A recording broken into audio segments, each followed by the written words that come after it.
Hello po, Fire Sign, Aries, Leo, and Sagittarius. Kumusta po kayong lahat?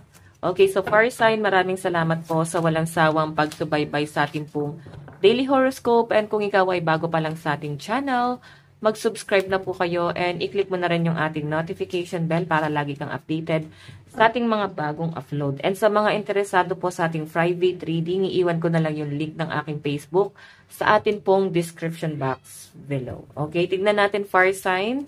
Gabay, kapalaran mo. Doon muna tayo guys. Ano ba yung focus ng energy mo ng araw? Focus ng energy po ni Fire Sign ngayon. Okay, focus po ng energy ni Fire Sign. Ayan, pasensya na guys, no? Hirap balasahin. Okay. Meron tayong The Fly. Okay, so maganda yan guys. Tapos yung bottom of the deck pa natin, Mace.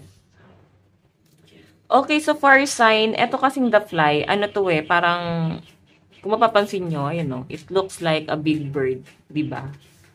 And, eto guys, ano to, maingat to. Kahit sabihin natin na parang ang laki-laki niya, so baka medyo clumsy, ganyan. Pero, maingat itong mga Fire Sign na to. No? Maingat kayo, pwedeng sa action nyo, sa mga words, meron kayong iniingatan dito.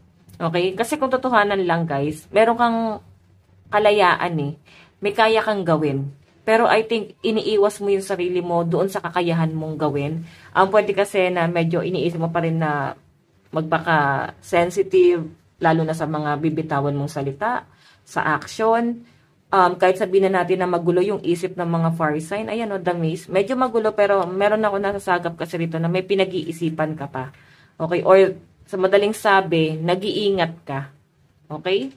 Ayan, may ingatan ka rito. Siguro yun nga, Fire Sign, ito yung focus kasi ng energy mo. Iniingatan mo yung action mo, baka meron ka masabi na hindi maganda, kahit sabihin na natin na may kakayahan ka naman, kasi wala ka namang wala namang pwedeng i-judge sa'yo yung mga tao, kasi karapatan mo.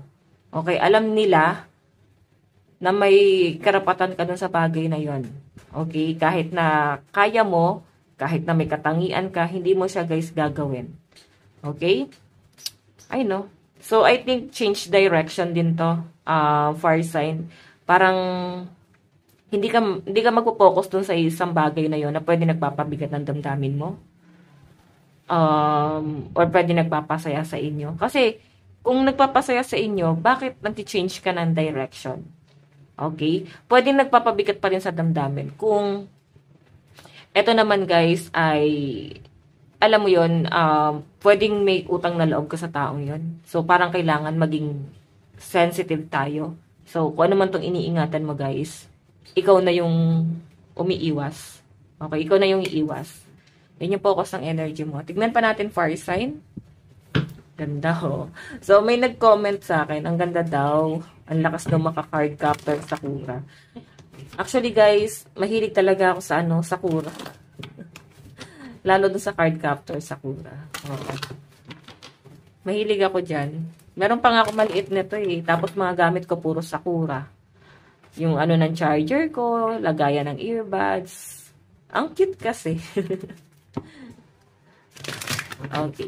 So, tignan po natin. Overall energy ni Fire Sign. Meron tayong Justice. Parang makukuha mo yung gusto mo Okay? Based sa magiging action mo, sa kung paano ka gagalaw. Parang ganun kung paano, ano yung sasabihin mo. So, eto ingat tayo sa mga action natin kasi yun talaga yung aanihin natin. Kung sa tingin natin guys, for example, gumagawa tayo ng gulo or ikaw yung nag-uumpisa ng gulo, aanihin mo yan. Pero kung ikaw ay mananahimik, kagaya nga nasabi dito, yung focus kasi ng energy mo is nag-iingat ka, nananahimik ka. So, yun yung aanihin mo. Okay? Peace of mind. Makukuha mo yung peace of mind na yan kung meron ka mga taong hahayaan. Okay? Or action. What I mean, sitwasyon or mga tao na iiwasan nyo na lang guys. Di na nyo guys papatulan. Diba? Mag-focus ka sa Pentacles mo. Napakaganda nito, Fire Sign. Meron pa raw pong paparating Page of Pentacles. Okay, kahit sabihin natin guys na bigat ka na. Grabe yung pag-overthink mo. Dahil mo nang gustong sabihin. Pero I think nandun ka pa rin sa point na hindi ka magsasalita. Iiwas ka, Fire Sign. Okay? So, ngayon, mas nakikita ko ang focus ng energy ng mga fire sign ay ang kanilang career. And syempre, yung growth nila. Okay? And siguro yung sa sarili din, guys. Mas iingatan mo yon. Tignan pa natin, guys. So, nakakatuwa to, guys, kasi nandun kayo sa point na mas pinapagana nyo yung isip nyo. Okay na parang di naman yan mahalaga. Hindi naman yan mahalaga, so focus tayo sa pera. Parang ganon. And meron pa ako nakakitang blessing na paparating sa mga fire sign. Page of Pentacles, bago. Okay? May bagong opportunity or pwedeng iba sa inyo. Nakakaisip ka ng paraan kung paano ka makaka-survive. Ay, naisip ko lang to, guys, no? Or kung paano mo maalisan yung struggle mo ngayon. Okay? May nakakita ako na parang meron kang ginagawa eh. Okay? Parang growth. So, pwedeng sa business or sa trabaho. Okay, tingnan pa natin fire sign.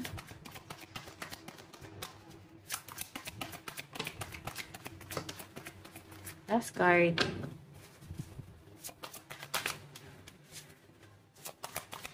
Oops. Okay. So, meron tayong 10 of Cups. Meron tayong 6 of Wands and King of Swords, pero kanina kasi naka-reverse ata to. Hindi ko na nakita. I-review na lang natin mamaya. Pero I think ganyan. Sige, wag na natin munang basahin yung reverse, no? Okay. So, maganda pa rin to fire sign kasi 10 of Cups to eh. Ang focus mo is yung family mo. Okay?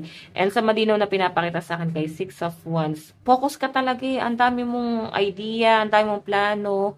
Pero meron kasi guys distraction dito. King of Wands, ayan no, yung mga gabay mo sinasabi rito, muna pansinin niya munang pinag-iintindihan. Move forward, the Empress, abundance. Okay? Maraming taong nakasupport sa inyo. Maraming tao ang maaring na mas naniniwala sa inyo and parang ginagawa ka nilang role model. Siguro marami kayong natulungan, fire sign. So, okay na yon. Kung yung hino-hold back mo is isa sa mga taong natulungan mo, wala sa inyo guys, hindi ka dapat makonsensya dito or hindi ka dapat nag-iisip ng ganyan. Okay? Okay na yon. Basta natulungan mo na, wala kang hinanakit dapat na nararamdaman. Siguro na i-stress ka lang kasi masakit yung mga pinagsasabi sa inyo. Pero I think yung mga nalaman mo, parang sa isip mo na lang yon. Tignan mo, apply kasi yung focus ng energy mo. Meron kang hayaan na lang dito. Okay? So, tama yan guys. Puro ano to eh. Ito, abundance. Tapos 6 of Wands. Marami pang opportunity. 10 of Cups sa family. Sa growth. Focus ka sa family mo. And I think guys, mayroong mas magandang nangyayari sa pamilya. Blessing. Good news. Okay. Mas nagiging okay yung relationship mo sa family mo ngayon. Advice, meron tayong rapid changes. Let your flexibility serve you. Diba? Focus ka dun sa, sa talent mo. Sa career mo. Mas mag-focus ka sa mas importante. Yun na lang guys yung mas pagtuunan nyo ng pansin, okay? So, fire sign, lucky number mo is 18 and 12. Ito lang po ang inyong reading. Bukas ulit. God bless and love you. Bye-bye!